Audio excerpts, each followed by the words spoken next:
An order just came in for 20 tables for a coffee shop here in town. I have to get this thing done quickly. Our starting point is some mahogany plywood. We're going to cut it into 24-inch by 24-inch squares, and then in each one we'll cut 4 diamond-shaped inlays. The inlays will also be made out of mahogany, but their grain will be oriented cross to the plywood. I'll be adding another piece of plywood of the same size underneath to add mass.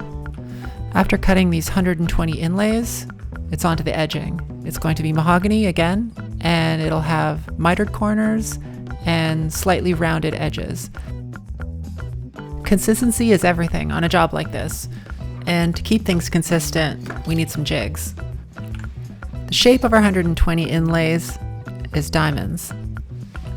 To keep the diamonds consistent, I've created this jig for the table saw sled. The jig controls the angle, and the stop block controls the length. With the two combined, I can completely control the diamond size.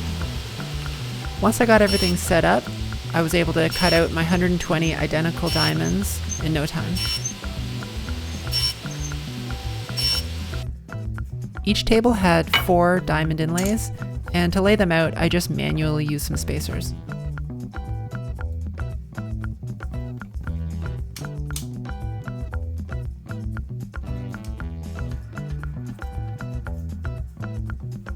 This technique took a little bit of practice, but once I got the hang of it, I was pretty quick.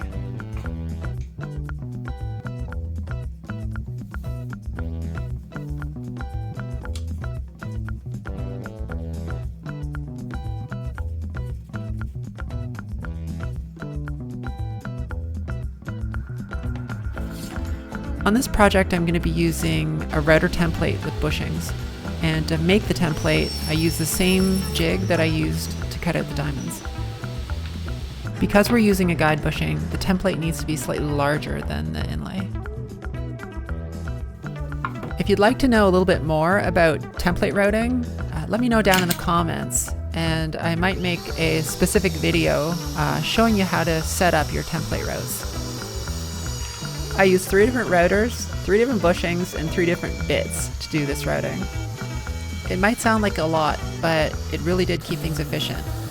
I was able to make a nice clean cut on the outside with a down cut spiral bit. Then with the 1/8 inch bit, I got right into the corner to keep chiseling to a minimum. And then finally, I moved to a 1/2 inch upcut bit to hog out most of the material.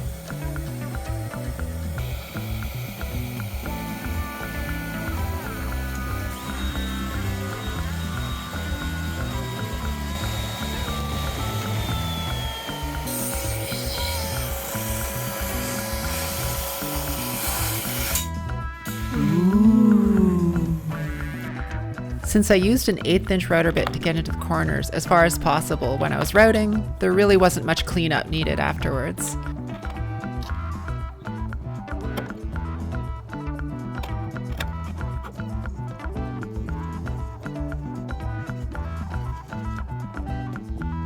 I tried to bring the glue right up to the edge so that even if there were a few gaps, when I sanded, they would disappear.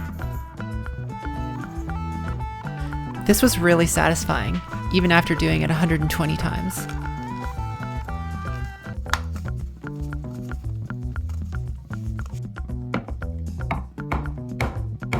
The inlays were tight, but nothing a little persuasion couldn't fix.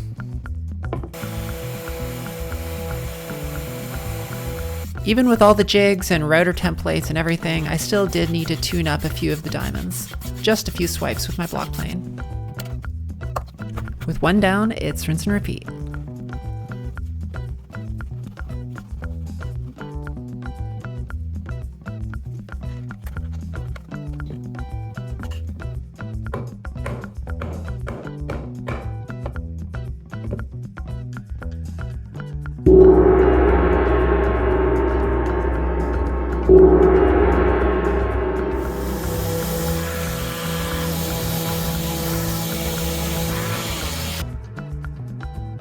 I'm pretty happy with this, and so is the client. So on to the remaining 19 tabletops.